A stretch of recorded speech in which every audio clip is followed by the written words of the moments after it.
tal? ¿Cómo está? Qué gusto saludarle. Bienvenido a Visión Académica. Este es un programa del Sindicato de Trabajadores Académicos de la Universidad de Guadalajara y el día de hoy vamos a hablar de la Comisión Estatal de los Derechos Humanos en Jalisco.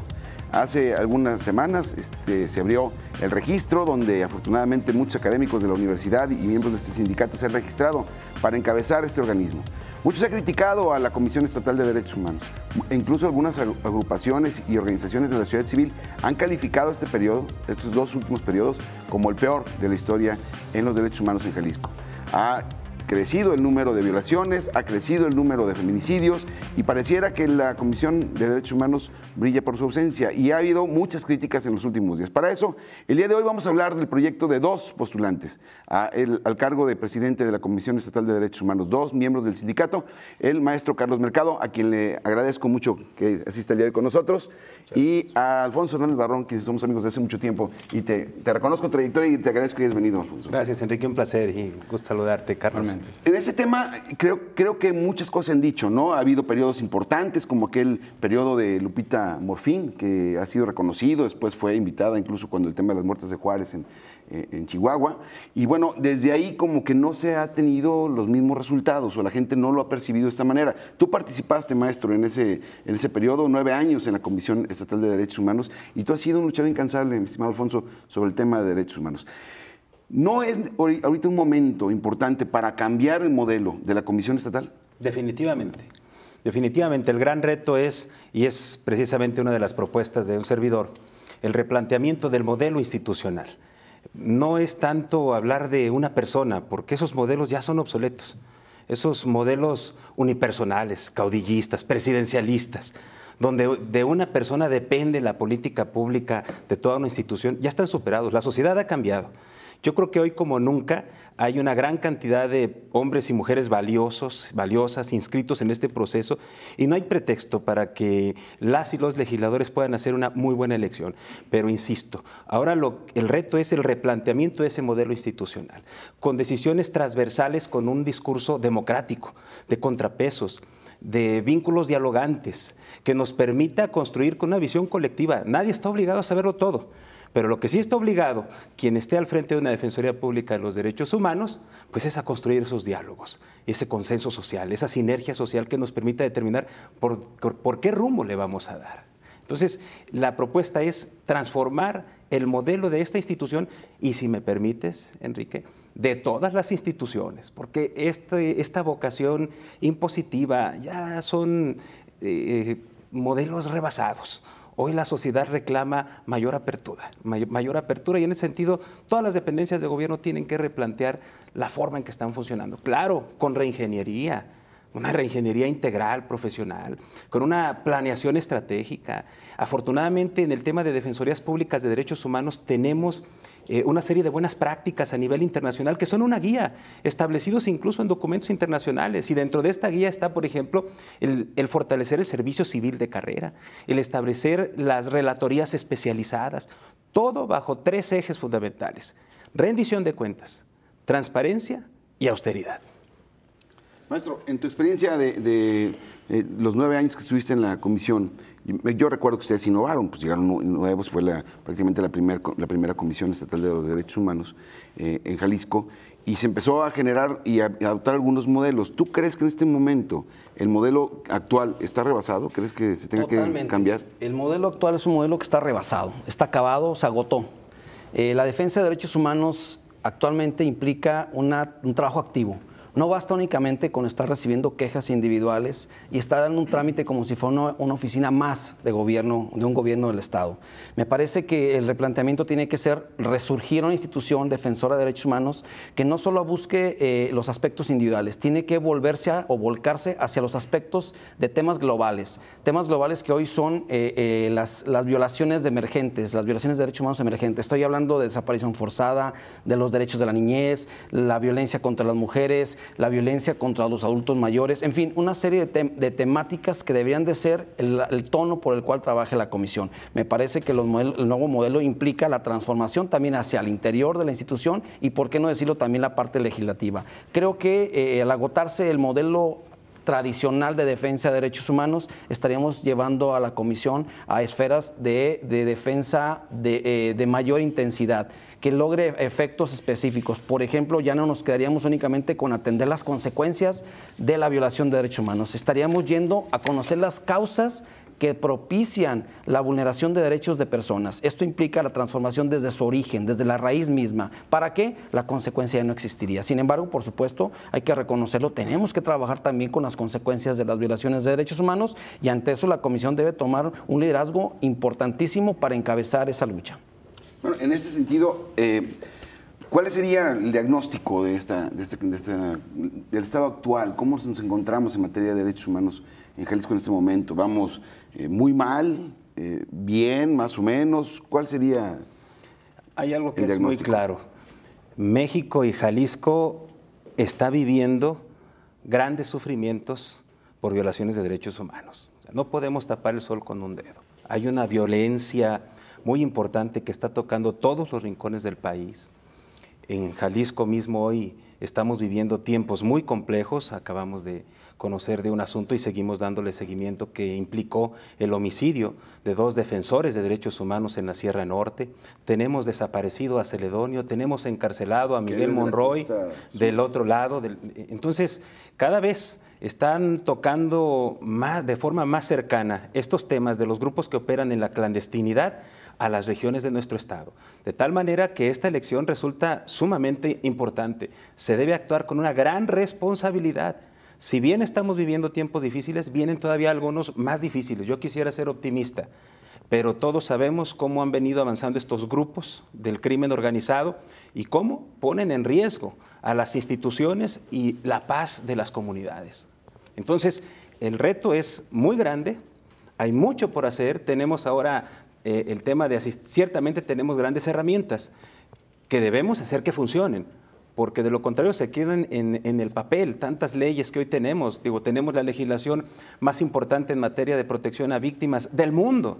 Sin embargo, todo eso falta que le llegue a la gente. No aplica. Falta aterrizarlo a ras de pisos, falta hacer que esto impacte y que la gente viva mejor, que podamos acceder a este postulado de vivir en paz, pero con justicia y dignidad. Estamos hablando de los casos extremos, ¿no? Cuando hay desaparecidos, cuando hay homicidios, pero ¿qué pasa cuando existen el temas de discriminación por tener alguna discapacidad, por el color de la piel? ¿Qué está haciendo la Comisión de Derechos Humanos o qué debería de hacer? Vamos hablando de futuro, de su proyecto. ¿Qué haría la Comisión de Derechos Humanos en casos como estos de discriminación, donde no tenemos la garantía de ser todos iguales, donde no se protegen los derechos de los niños, seguimos viendo niños en la calle trabajando en lugar de la escuela? Estas cosas que las vemos todos los días y parece que se han normalizado, ¿no? O sea, es común cuando realmente se está violando la ley. Me parece que en principio, y esa es mi propuesta, de finalmente si el Congreso considera que yo debo encabezar la institución, lo primero que hay que hacer es ir hacia el interior de la ciudadanía, es ir a las calles, a donde se vive realmente las violaciones de derechos humanos, a las calles, a las regiones, a los territorios del Estado, para conocer realmente la realidad, no quedarnos en las oficinas esperando que un usuario venga y presente una queja, cuando eso finalmente a veces no se puede dar, o que una nota periodística recogida por medios de comunicación pueda llegar a las instalaciones de la institución. No, me parece que hay que generar nuevos mecanismos de comunicación con la ciudadanía. Y cuando digo ciudadanía no solamente me refiero a la organizada, también hay que ir con la no organizada, aquella ciudadanía que no tiene acceso a medios de comunicación a través de los cuales puede llegar a la comisión una queja. No, aquella ciudadanía que conoce y vive de manera constante en las calles la realidad que lacera su integridad. Estoy hablando de niñas, de niños, de personas con discapacidad, de personas que no tienen hogar, que viven en la calle. Insisto, la tarea de la comisión debe ser cercana a la gente, no alejada a partir de la existencia de medios y que a través de estos puedan llegar a la comisión. Sí. Definitivamente el trabajo de una Defensoría Pública de los Derechos Humanos es acompañar a quien está sufriendo, es acompañar a la víctima. Por eso tenemos que focalizar mucho el trabajo en la asistencia y representación de las víctimas, tanto del delito como de las violaciones de derechos humanos. Y desde luego, con programas especializados en los distintos grupos vulnerables. Y ya hay toda una estructura jurídica que, insisto, debemos llevar a la práctica, porque hay muchos temas que están superados en temas de discriminación, pero desafortunadamente hay un lado torvo. de la sociedad. Nosotros vivimos en una sociedad que discrimina. Ese es el gran reto, que debe en buena medida conducir el trabajo de la Comisión Estatal de Derechos Humanos. ¿Y qué se puede hacer en ese caso? O sea, bueno, además de que que se arrimen y que denuncien, pero también en el caso de las cuestiones que se deberían de hacer de oficio, o sea, de identificar los problemas que está viendo en la calle, lo que ocurre dentro de las colonias, o sea, en las colonias, qué pasa dentro de una familia. Muchas veces tenemos el conocimiento de una madre de familia golpeada, maltratada, por algunos grupos o por la misma autoridad, ¿no? O sea, por la misma policía y tarda muchísimo en la reparación del daño, ¿no? Claro. Uno de los aspectos fundamentales del quehacer de la defensa, protección, promoción de los derechos humanos es la materialización para que logren hacer uso y ejercitar ese derecho. Sin duda que parte de esta tarea de defensa y promoción y protección tiene que ver también con la formación de ciudadanía, primero que conozca sus derechos, pero también que los ejerza. Efectivamente tenemos mucha legislación, sin embargo hay un dicho, la ley no hace cultura. Y me parece que en el tema de derechos humanos la cultura tiene que ser una parte fundamental del quehacer de la institución, del defensor del pueblo, para poder ir y explotar en la ciudadanía esos derechos que tiene, que los conozca, que los lleve a cabo. En particular, en ese propósito, la perspectiva debe ser la de construir un modelo de gobierno completo, donde entren los temas del sistema anticorrupción, de transparencia, de administración de justicia, de perspectiva de género, y donde la Comisión Estatal de Derechos Humanos esté haciendo su trabajo, hacer que las leyes se cumplan. Me está aquí pidiendo el floor manager una pausa, vamos a ir a una pausa y cuando regresemos, a mí me gustaría que nos aterrizáramos qué están planteando cada uno de ustedes, primero cuántos se registraron, cuándo es el proceso, qué están planteando cada uno de ustedes para transformar la Comisión Estatal de Derechos Humanos. En un momento regresamos a Visión Académica.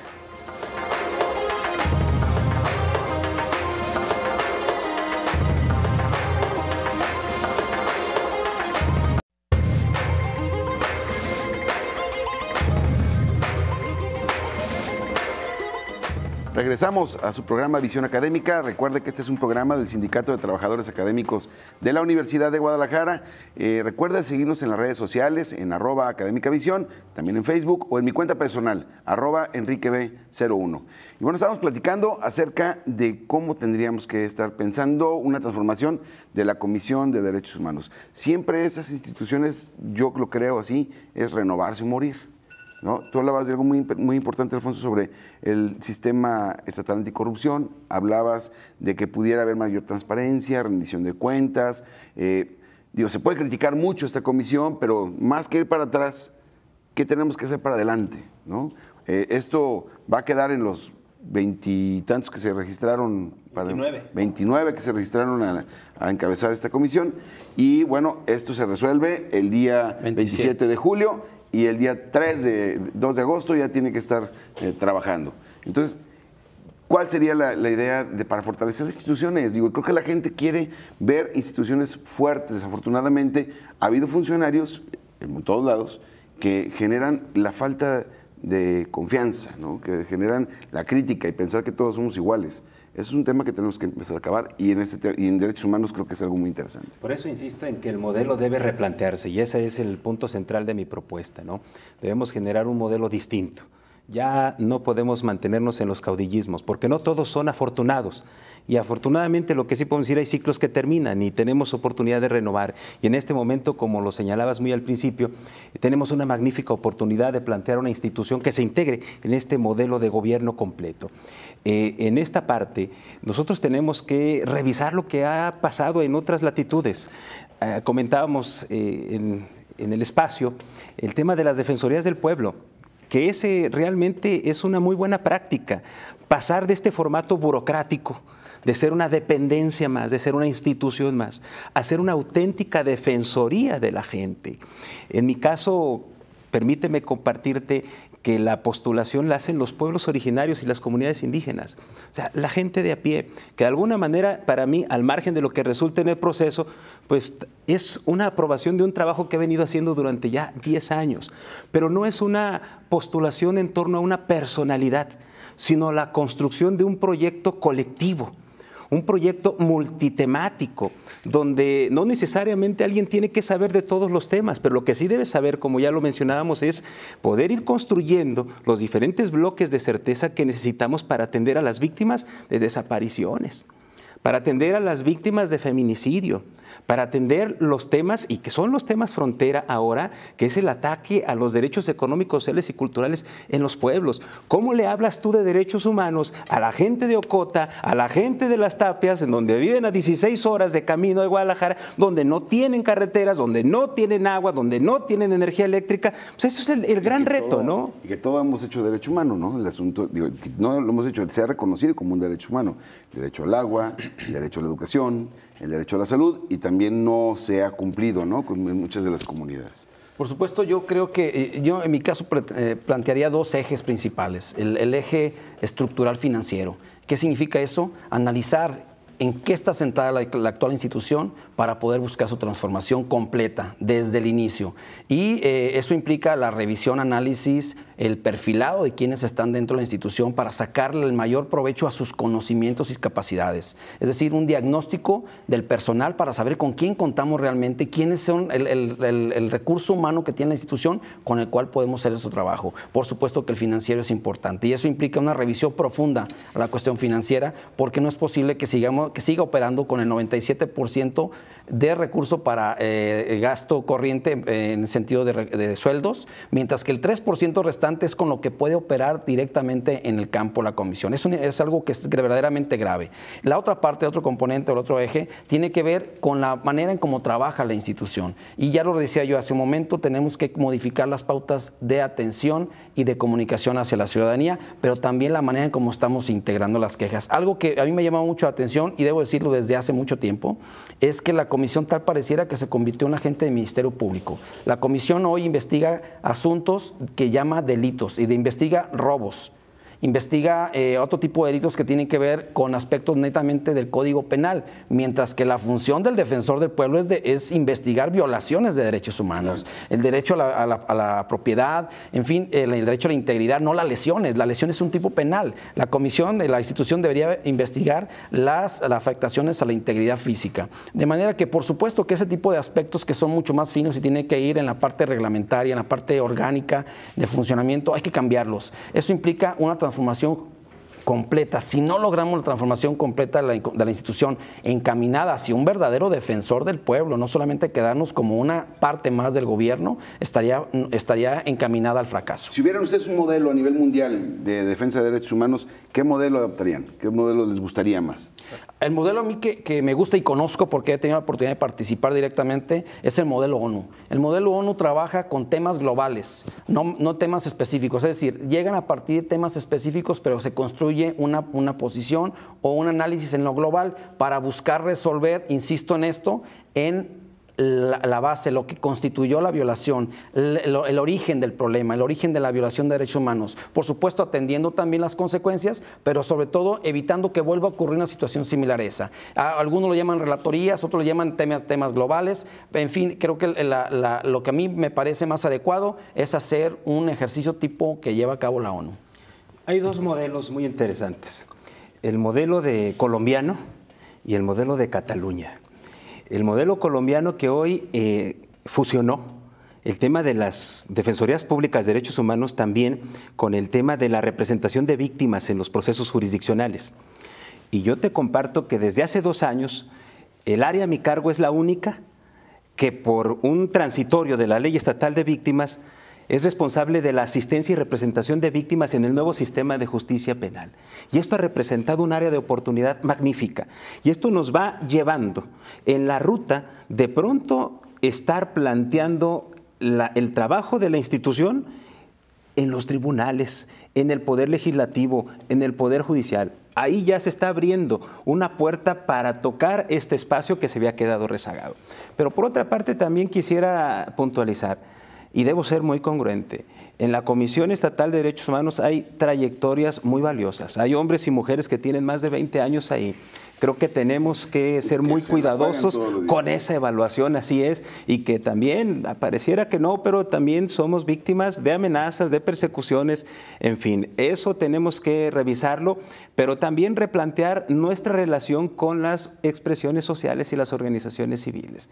En ese sentido, yo sí marco una visión distinta respecto a otros compañeros. ¿Alguien tiene miedo ahorita a la Comisión Estatal, una recomendación de la Comisión Estatal de Derechos Humanos, o la ve con respeto? Bueno, más que tenerle miedo, yo creo que ahora están ya siendo muy cuidadosos. Para eso debe ser, ¿no? O sea, deben de estar temerosos de caer en una violación de derechos humanos porque hay una comisión muy fuerte que si te señala como funcionario violador de derechos humanos, vas a tener una repercusión social terrible. Bueno, por lo pronto, las recomendaciones ahora, contrario a lo que muchos dicen que no son vinculantes, son el documento fundatorio para exigir el pago de la reparación integral del daño a las víctimas. Y el propio sistema estatal, este fondo que tenemos, ha tenido que estar cubriendo a aquellas personas en donde se han determinado violaciones de derechos humanos. Entonces, ahí vamos en ese proceso. Yo no me voy por la ruta de la confrontación. La gente más que confrontación y más que pleito, lo que necesita son resultados. La gente quiere vivir en paz. Queremos no estar dentro de este marco de violencia. Mira, hay experiencias como la de Ruanda, como lo que vivió el pueblo chileno también. Entonces, el tema es la reconstrucción, pero sin que haya impunidad. O sea, ni confrontación ni complacencia. Firmeza, que se cumpla la ley, nada más. ¿Tú crees, licenciado, que exista ahorita en este momento quien tenga algún tipo de no sé, a mí me duele esa parte, pero alguien que respete realmente esta Comisión de Derechos Humanos? Desde mi perspectiva, creo que no es que le tengan miedo a la recomendación, le tienen miedo a la consecuencia, porque incluso dentro del Sistema Nacional de Seguridad Pública, el personal policial que tiene una recomendación en contra puede ser vedado para continuar en el servicio público. Eso es interesante porque se ha dicho que las recomendaciones no tienen dientes. La verdad es que sí los tienen. El problema es que las autoridades responsables de atenderlas y de canalizar su cumplimiento no les dan la importancia adecuada. Mira, yo te comento que en el tema de derechos humanos, la responsabilidad inicial es de todos los servidores públicos, de todos los funcionarios que hacen trabajo para el Estado. En ese sentido, la tarea de atender y de que se cumplan recomendaciones es de todos. Yo creo que en principio el Congreso, una vez que se emite una recomendación, tendría la obligación de tomarla y volverla exigible. ¿Cómo? A través de los acuerdos plenarios. Eso lograría un objetivo real. ¿Por qué? Porque el reclamo no es de una institución, es de un órgano que forma parte del Estado y la obligación corresponde a todos en ello. Sí, creo que, insisto en esto y lo subrayo, no le tienen miedo a la recomendación en sí, sino las consecuencias que pudiera traer eventualmente. Entonces, y aquí, bueno, se nos está acabando el tiempo, pero les quiero hacer algunas preguntas, ¿no? Me tocó plantear ustedes se acuerdan de la ley de libre convivencia, ¿no? Sí, claro. Y el presidente de la Comisión de Derechos Humanos dijo que ese no era un tema de derechos humanos. Yo les preguntaría, en primer término, ¿ustedes estarían en favor o en contra del matrimonio igualitario en Jalisco? Primero yo diría, estoy totalmente de acuerdo en el ejercicio pleno de las libertades y eso implica el derecho a decidir cómo vivir. Yo me voy más allá. No me quisiera quedar en esta visión reduccionista aquí que maniquea, porque el tema de los derechos de las personas es mucho más amplio y fue determinado ya por la Corte Interamericana de Derechos Humanos desde hace mucho tiempo. Aquí estamos en este tema que causó tanta polémica, rezagados en lo que ya se ha determinado a nivel internacional, hombre. Pero lo que sí nos deja en claro que el gran reto es trabajar en la cultura del respeto a los derechos de las personas. Insisto, tenemos una sociedad que discrimina.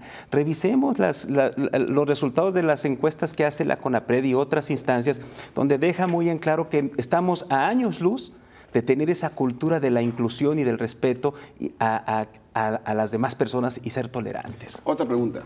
¿Ustedes estarían, por ejemplo, hay una que se ha llamado, y hay una reforma en el DF, sobre el asunto del derecho de las mujeres a decidir sobre su cuerpo? ¿Cuál es su opinión en ese sentido?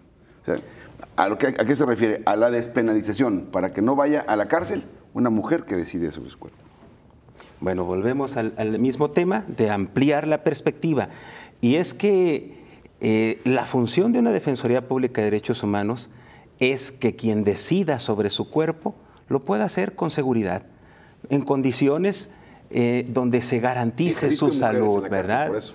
Y el problema aquí El otro asunto es un tema que le compete a cada persona, pero no puede ser, las instituciones no pueden ser objetoras de conciencia. Las instituciones tienen que buscar que sean garantizar la ley. Ahí habría que revisar los argumentos jurídicos de defensa, porque hoy también ya tenemos muchas alternativas que lamentablemente ahí en el gremio tenemos todavía que trabajar mucho. Maestro, una última. Yo plantearía la respuesta a partir de lo que la propia Corte en México ha manifestado. El derecho a la libertad es personal. Al Estado no le corresponde determinar cómo debe comportarse una persona cuando se trata de su individualidad.